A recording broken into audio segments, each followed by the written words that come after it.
po si Jasmine Rose D. Lomboy. Nga po si Athena Lauren F. Tabusan. Po pala si Reyna Mobiena. Nga pala si Ina Noelyn S. Perico. Po pala si Althea F. Bita. Po pala si Mary Grace B. Briones.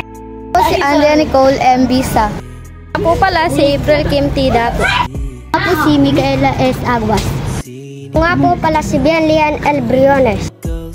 Ang pagpapaunlad ng katutubong wika sa edukasyon ay isang mahalagang aspeto na pagpapalaganap ng kultural na pagkakakilanlan at pagbibigay diin sa pagkakaiba-iba ng mga wika. Gamitin ang iba't ibang paraan ng komunikasyon at propaganda para sa pagbabahagi ng impormasyon. Muli na suriin at subukan ang epekto ng programa sa paglalaganap ng katutubong wika sa edukasyon. Patupad ng programa sa pagpapaunlad ng katutubong wika sa edukasyon ay dapat na isang sistemikong proseso na nagsisimula sa pagsusuri at pagtatasa.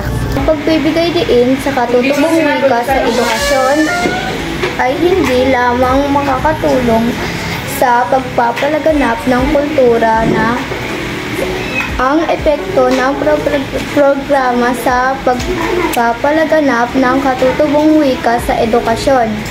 Pagbibigay diin sa katutubong wika sa edukasyon ay hindi lamang nakakatulong sa pagpapalaganap ng kultura na pagkakakilan, kundi din sa pagtaas ang pagpapalingay at pagpulad ng mga wika sa bansa.